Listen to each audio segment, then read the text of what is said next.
সুপ্রভাত বন্ধুরা। আজ ৫ মার্চ বৃহস্পতিবার। শুরু করছি চিন্তনের মুখ্য বার্তা। আজকের মুখ্য বার্তার বিশেষ বিশেষ বিভাগগুলি: আন্তর্জাতিক সংবাদ, দেশের সংবাদ, রাজ্যের সংবাদ এবং খেলার সংবাদ। প্রথমেই চোখ রাখবো আন্তর্জাতিক সংবাদে। স্পেনের প্রধানমন্ত্রী পেদ্রো সানচেজের করা হুঁশিয়ারি, ইরান যুদ্ধে না, ইরাক যুদ্ধের ভুল আর করব না। এখন মধ্যপ্রাচ্যে যুদ্ধের আগুন জ্বলছে। ইরানে আমেরিকা ইসরায়েলের হামলা, খামেনেই খতম, নৌজাহাজ ডোবানো, সব কিছু চলছে।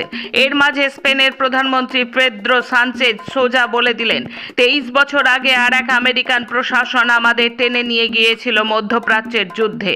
বলা হয়েছিল সাদ্দাম হোসেনের গণবিধ্বংসী অস্ত্র ধ্বংস করা, গণতন্ত্র আনা, বিশ্ব নিরাপত্তা নিশ্চিত করা। কিন্তু বাস্তবে ইরাক যুদ্ধ নিরাপত্তা আনেনি, এনেছে অরাজকতা আর বিপদ। স্পেন সরকারের এবারের অবস্থান খুব স্পষ্ট, যুদ্ধে না। ইরান নিয়ে এই নতুন যুদ্ধের পথে আমরা যাব না। আমরা শান্তি চাই, সংলাপ চাই, আর কোনো ভুল যুদ্ধ নয়। এটা ইউরোপের পক্ষ থেকে বড় সিগন্যাল। স্পেনের মতো দেশ সরাসরি না বলে দিল আমেরিকা ইসরায়েলের এই অপারেশনে। অনেক ইউরোপিয়ান দেশও হয়তো একই পথে যাবে। জাপানে টানা 10 বছর শিশু জন্মের বার্ষিক হার কমছে। গত বৃহস্পতিবার প্রচারিত দেশটির সরকারের প্রাথমিক রিপোর্টে বলা হয়েছে, 2025 সালে জাপানে মোট 7,05,809টি শিশু জন্মগ্রহণ করেছিল। শিশু জন্মের এই সংখ্যা দেশটির ইতিহাসে রেকর্ড সর্বনিম্ন। আনুপাতিক দিক দিয়ে এই হিসাব আগের বছরের চেয়ে 2.10%। দেশটির স্বাস্থ্য মন্ত্রণালয় বলছে, সারা বছর জন্ম মৃত্যুর পার্থক্য বিবেচনা করলে এই পতনকে স্বাভাবিক হ্রাস হিসেবে ধরে নেওয়া যায়। সৌদি আরবের রাজধানী রিয়াদে আমেরিকান দূতাবাসে ভোরবেলা হামলা চালালো ইরানের ড্রোন। পাল্টা আক্রান্ত হলো ইরানের রাষ্ট্রীয় প্রচার মাধ্যম IRIB চত্বর এবং দেশের নতুন সর্বোচ্চ নেতা নির্বাচনের দায়িত্বে থাকা অ্যাসেম্বলি অফ এক্সপার্টসের সংলগ্ন এলাকাও। সেই সঙ্গে ক্রুদ্ধ ট্রাম্প ইরানকে বদলার হুঁশিয়ারি দিয়ে বললেন, ওদের আকাশ প্রতিরক্ষা ব্যবস্থা, বিমান বাহিনী, নৌবাহিনী এবং নেতৃত্ব সব শেষ। ওরা এখন কথা বলতে চায়। আমি বলেছি বড্ড দেরি হয়ে গেছে। অন্যদিকে ইসরায়েল আরও আগ্রাসী হয়ে বিমান হামলা চালিয়েছে লেবাননে। জাতীয় সঙ্গীত না গেয়ে নিঃশব্দ প্রতিবাদ জানালো ইরানি মহিলা ফুটবল দল। অস্ট্রেলিয়ার গোল্ড কোস্টের শিবাস সুপার স্টেডিয়ামে দক্ষিণ কোরিয়ার সঙ্গে ম্যাচের আগে প্রথা মেনে দাঁড়িয়েছিলেন ইরানি দলের সদস্যরা। কিন্তু জাতীয় সঙ্গীত স্পিকারে বাজলেও গলা মেলাননি তাঁরা বা কোচ মারজহে জাফারি। আয়াতুল্লাহ আলী খোমেনির হত্যা নিয়ে প্রশ্ন করা হয় অধিনায়ক জাহারা ঘানবাড়ি ও কোচ জাফারিকে। ঘানবাড়ি ফার্সিতে জবাব দিলেও এশিয়ান ফুটবল ফেডারেশনের প্রতিনিধি তার তর্জমা করেননি। ব্রিটিশ বিদেশ মন্ত্রকের অনুদানে চলা সংস্থা সেন্টার ফর ইনফরমেশন রিলিজিয়েন্স জানাচ্ছে, 10,000 করে ড্রোন তৈরি হয় প্রতি মাসে। এই দিয়েই আগামী কয়েক মাস হরমুজ প্রণালী বন্ধ করে রাখতে পারে ইরান। প্রসঙ্গত, ড্রোন প্রস্তুতকারক দেশগুলির মধ্যে বিশ্বের প্রথম সারিতে রয়েছে ইরান। প্রতি মাসে ইরানে প্রায় 10,000 ড্রোন তৈরির ক্ষমতা রাখে। আজ বৃহস্পতিবার সাধারণ নির্বাচনে জোড়া ব্যালটে নতুন সরকার বাছবে নেপাল পার্লামেন্টের নিম্নকক্ষ হাউস অফ রিপ্রেজেন্টেটিভসের 275 আসনের সদস্যদের বাছতে বৃহস্পতিবার জোড়া ব্যালটে ভোট দেবে মানুষ। এর মধ্যে 165টি আসনে প্রত্যক্ষ এবং 110টি আসনে পরোক্ষ নির্বাচন হবে। আসছি দেশের খবরে। বিশাখাপত্তনমে যৌথ মহড়া থেকে ফেরার পথে হামলার শিকার ইরানের জাহাজ। বুধবার ভোরে ভারতের একবারে গা ঘেঁষে ইরানের এক জাহাজে হামলা চালালো আমেরিকা। মার্কিন নৌবাহিনীর এক সাবমেরিনের নিক্ষেপ করা টর্পেডোর আঘাতে শ্রীলঙ্কার জলসীমায় অবস্থানরত ইরানের এক সামরিক জাহাজ ডুবে গিয়েছে। হামলার সময় জাহাজটিতে 180 জন নাবিক সহ সামরিক ব্যক্তি ছিলেন। তাদের মধ্যে অন্তত 80 জনের নিহত হওয়ার খবর নিশ্চিত করা গিয়েছে। বাকিরা এখনো পর্যন্ত নিখোঁজ অথবা চিকিৎসাধীন। শ্রীলঙ্কা সরকার ইতিমধ্যেই ঘটনাস্থলে উদ্ধার কার্য চালাচ্ছে। 95 লক্ষ ব্যারেল রুশ তেল নিয়ে ভারতীয় জলসীমার অদূরে ঘুরছে নৌবহর। গন্তব্য বদলে দিল্লিমুখী হতে প্রস্তুত মস্কো। হরমুজ প্রণালী দিয়েই ভারত প্রায় 40% অপরিশোধিত জ্বালানি তেল আমদানি করে। কিন্তু অশান্ত পশ্চিম এশিয়ায় এই জলপথ দিয়ে জাহাজ যাতায়াত এই মুহূর্তে অসম্ভব হয়ে উঠেছে। ভারতের জলসীমার আশেপাশেই রয়েছে রাশিয়ার প্রায় 95 লক্ষ ব্যারেল তেল। দিল্লি চাইলে ওই তেলের গন্তব্য বদলে ভারতমুখী করে দিতে রাজি আছে মস্কো। সূত্র মারফত এমনটাই জানাচ্ছে রয়টার্স। সূত্রের দাবি, তেমন পরিস্থিতিতে কয়েক সপ্তাহের মধ্যেই সেগুলি ভারতে পৌঁছে যেতে পারে। পশ্চিম এশিয়ায় ইরানকে ঘিরে মার্কিন যুক্তরাষ্ট্র ও ইসরায়েলের সামরিক অভিযানের পর ভারত সরকারের অবস্থান নিয়ে দেশজুড়ে রাজনৈতিক বিতর্ক তীব্র হয়েছে। ভারতের তরফে কোনো আনুষ্ঠানিক নিন্দা না আসায় সিপিআইএম, কংগ্রেস সহ বিরোধী দলগুলি সরকারের এই অবস্থানকে বিদেশনীতির বিচ্যুতি বলে কটাক্ষ করছে। সিপিআইএম সাংসদ জন ব্রিটাসের কথায়, স্বাধীন ভারতের ইতিহাসে এই প্রথম দিল্লি এমন মার্কিন যুক্তরাষ্ট্রের কাছে বশ্যতামূলক এক অবস্থান নিয়েছে। বিদেশনীতির এই বিচ্যুতির পাশাপাশি পশ্চিম এশিয়ায় বিপুল ভারতীয় প্রবাসী ও জ্বালানি আমদানির ওপর নির্ভরতার কারণে অর্থনৈতিক ঝুঁকি বাড়ার আশঙ্কাও সামনে আসছে।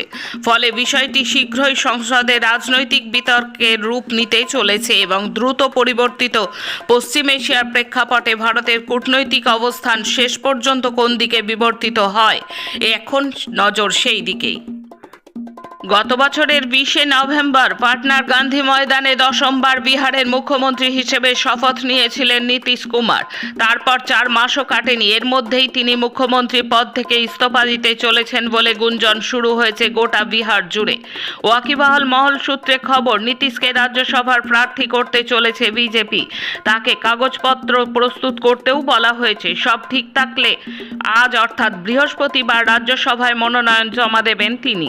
জোর জল্পনা, সম্ভবত মুখ্যমন্ত্রী পদে বসানো হবে বিজেপি থেকে কাউকে।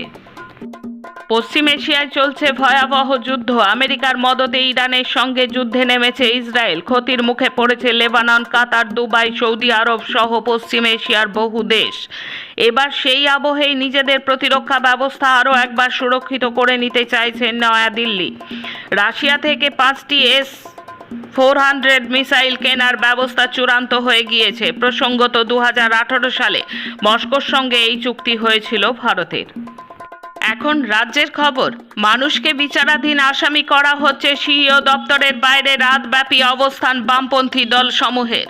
বুধবার ভোটাধিকার বাঁচাতে নির্বাচন কমিশনের দপ্তর অভিযান করে সিপিআইএম সহ বামপন্থী দল সমূহ।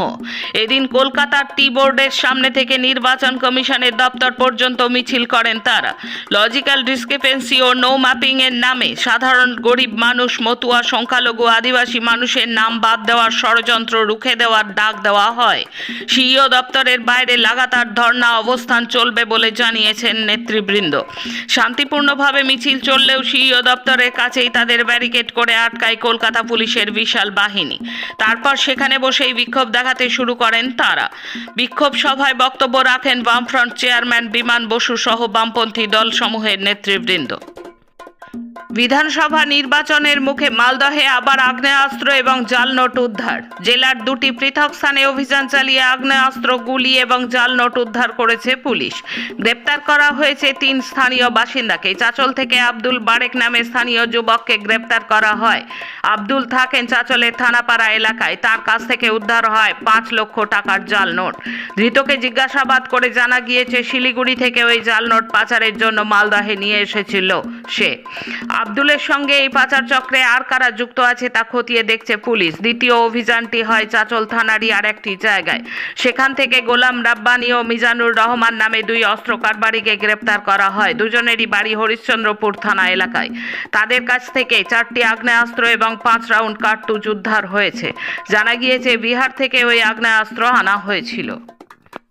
দুর্গাপুর স্টিল প্ল্যান্টের সমবায়ে বিপুল কেরোসিন দুর্নীতি, গায়েব 16,000 লিটার তেল। এই বিপুল পরিমাণ কেরোসিন কিভাবে কালোবাজারি হলো? কতদিন ধরে চলছে এই দুর্নীতি? খাতায় কলমে 16,000 লিটার কেরোসিন তোলা হয়েছে, কিন্তু তা গেল কোথায়? একাধিক প্রশ্নে জেরবার কোঅপারেটিভ কর্তৃপক্ষ। মাত্র কয়েক মাস হলো ডিএসপি এমপ্লয়িজ কনজিউমার্স কোঅপারেটিভের ম্যানেজিং কমিটি হয়েছে, আর এই অল্প দিনের মধ্যেই দুর্নীতির অভিযোগে শোরগোল দুর্গাপুরে। গরিব মানুষের জন্য বরাদ্দ কেরোসিন তেল এই কোঅপারেটিভের মাধ্যমেই দুর্গাপুর স্টিল টাউনশিপের 10টি ডিপো থেকে সরবরাহ করা হয়ে থাকে।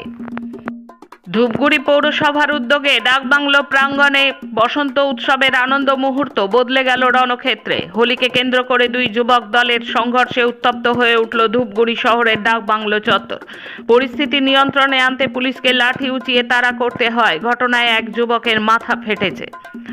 রাজ্যে নারী নিরাপত্তার চরম অবনতি এবং শাসক ও প্রধান বিরোধী দলের অন্দরে থাকা দুষ্কৃতী সংস্কৃতির এক নক্কারজনক ছবি ধরা পড়ল জলপাইগুড়িতে। বিবেকানন্দ পল্লী এলাকায় বিজেপির দলীয় কার্যালয়ের ভেতরে এক মানসিক ভারসাম্যহীন মহিলাকে ধর্ষণের অভিযোগে গ্রেপ্তার করা হয়েছে এক বিজেপি কর্মীকে। তবে ঘটনার বীভৎসতার চেয়েও পুলিশের নরম ভূমিকা নিয়ে এখন সাধারণ মানুষের মনে ক্ষোভ দানা বেঁধেছে। প্রতিবাদে সোচ্চার হয়েছে জলপাইগুড়ি অভয়া মঞ্চ। শেষে খেলার খবর।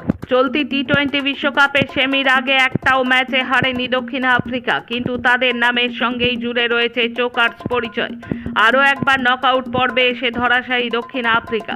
ইডেনে এক পেশে সেমিফাইনালে প্রোটিয়াদের গুঁড়িয়ে দিল নিউজিল্যান্ড। ইডেন গার্ডেন্সে এডেন মার্করামের আউট নিয়ে বিতর্ক তৈরি হলো। দক্ষিণ আফ্রিকার অধিনায়ককে ক্যাচ আউট দিয়ে প্রশ্নের মুখে পড়লেন ভারতের নিতিন মেনন। প্রথম সেমিফাইনালে তৃতীয় আম্পায়ারের দায়িত্বে ছিলেন তিনি। সংযুক্ত আরব আমিরশাহিতে ফুজায়রাহ চ্যালেঞ্জার্স টেনিস টুর্নামেন্ট চলাকালীন ড্রোন হামলার জেরে বিস্ফোরণে আতঙ্ক ছড়ায়, যার ফলে ম্যাচ মাঝপথে বন্ধ করে দেওয়া হয়। সতর্কতার সাইরেন বাজার পর জাপানের হায়াতো মাতসুওকা ও বেলারুশের দানিল ওস্তাপেঙ্কভ সহ খেলোয়াড়রা দ্রুত কোর্ট ছেড়ে নিরাপদ আশ্রয়ে চলে যান। এই ঘটনায় কেউ আহত হননি, তবে নিরাপত্তার স্বার্থে খেলা স্থগিত করা হয়েছে। আজকের মুখ্য বার্তা এই পর্যন্ত। নমস্কার।